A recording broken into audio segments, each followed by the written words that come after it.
For those that haven't, don't worry, I'll be talking a little bit about it today. But before I begin, I want to thank all of you for being here. Single largest audience I've ever spoken to, so my knees are a little shaky.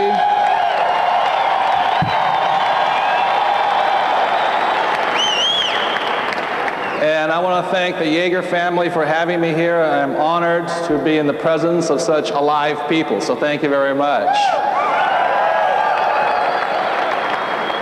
Before I begin, I'll give you a quick synopsis of my background. As I said, my name is Robert Kiyosaki. It sounds like Kawasaki. I wish it was Kawasaki. I would be a playboy in Tokyo today. But the name is Kiyosaki, and I am fourth generation Japanese American. I was raised in Hawaii. And when anybody comes up to speak to me in Japanese, I will have no idea what you're saying.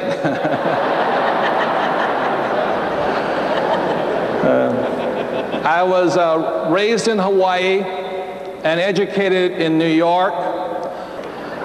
I'm going to talk about Rich Dad, Poor Dad, and it's a true story. Some people come up to me and say, is it really a true story? I go, yes, it is. One's about my real dad, who was a PhD in education. Brilliant man. He graduated from university in less than 2 years. He then went on to Stanford University, the University of Chicago, and Northwestern University. The guy was an academic genius.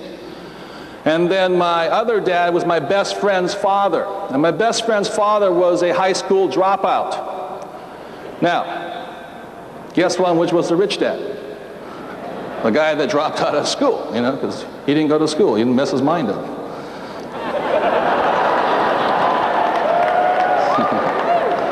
Anyway, both dads recommended I go to college anyway.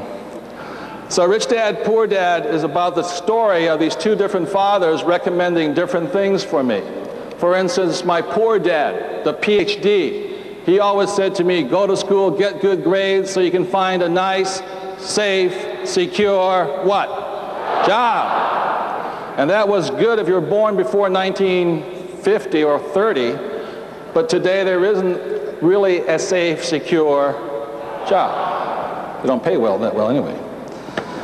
And what my rich dad said to me was, don't listen to your old man, listen to what I have to say.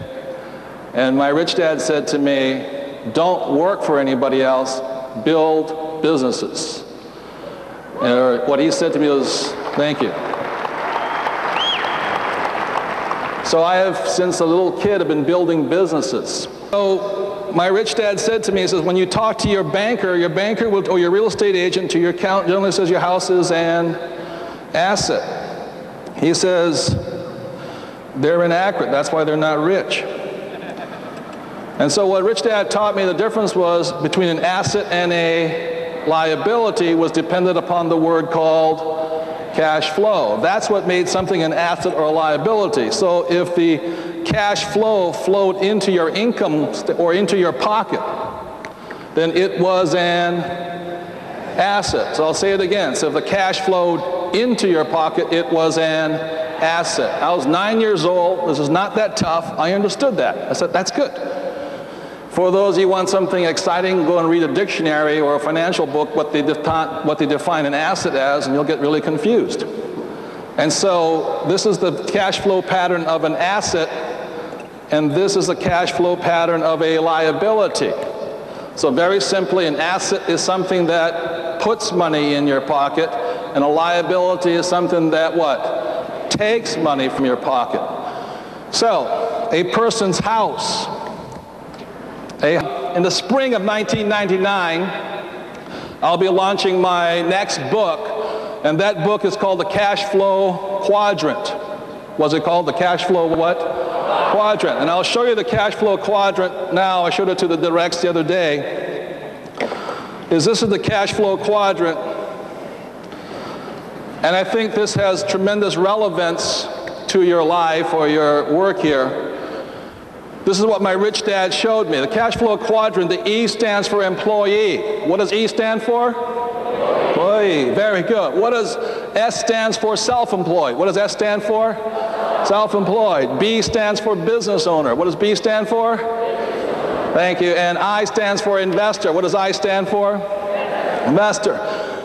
So, the reason it's called the cash flow quadrant, it's because it's where does your cash flow from. So let's say you're a postal worker and you have a W-2, then you're an employee. The trouble with being an employee, who gets taxed the hardest? Employees. That's the problem with getting a nice, safe, secure job. So what a lot of people did during this downsizing days and all that, well, let me first say this. The self-employed person, a lot of people say they own their own businesses, which is true. But there's a difference between a self-employed business person and a business owner. And the difference here is this: a self-employed business person cannot leave the job. In other words, if they left, the income would go up or down. Down. In many cases, this is an electrician, a plumber, a dentist, many small business owners, etc., salespeople. They're self-employed. A business owner, on the other hand, the defining thing my rich dad said between a business owner was a business owner could leave the business for a year or more and come back, and the business would be running better, income would be up, and you could go off for another year if you wanted. And that was a defining difference here between a self-employed business owner and a business owner. Those are the differences. So one of the things that my rich dad taught me is you have to learn to work with people, and you listen to a person's words. I can tell an employee by their words. When somebody comes up to me and says, I'm looking for a nice, safe, secure what? Job with benefits, I know I have somebody who comes from the value system of an employee, the mindset of it. When I meet somebody who says to me, I charge $100 per hour, or I just can't seem to find good employees, or my commission rate is 6%, generally they're self-employed. The problem that I found in education, academic education, is they tell people, my poor dad said was go to school and find a nice, safe, secure what? Job. This is my poor dad's advice. And what my rich dad said to me was don't bother with that, go this way, build companies, build businesses. My rich dad said to me, if you want job security, own the company. That was the best thing you could do. So I learned to build businesses here. Just as a stat for you, if you're interested, is that the average rich person throughout the world, 30% of their income comes from here and 70% comes from there. And the average poor middle class person, their income comes from here. And that's the big difference there. So that's why I wrote Rich Dad, Poor Dad, is to become wealthy, you have to learn to have businesses or other people work for you. So my rich dad taught me was this. It says that a business owner, what they're always looking for are excellent systems and excellent people. And that's what I study, systems and people. There's three kinds of systems primarily in the world today.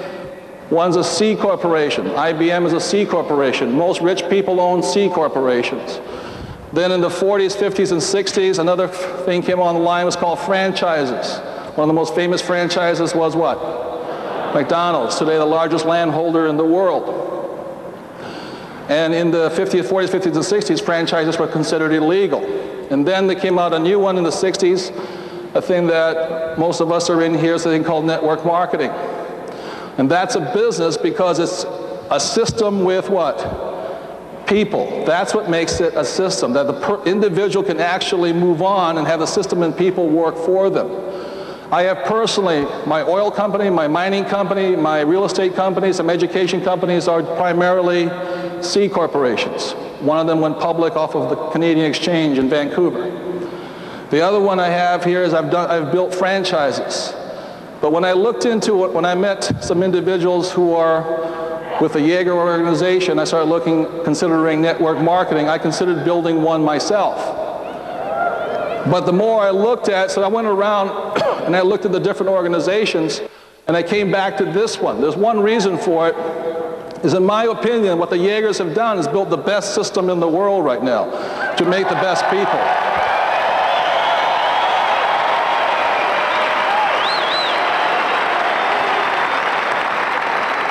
And I did go and do my market research.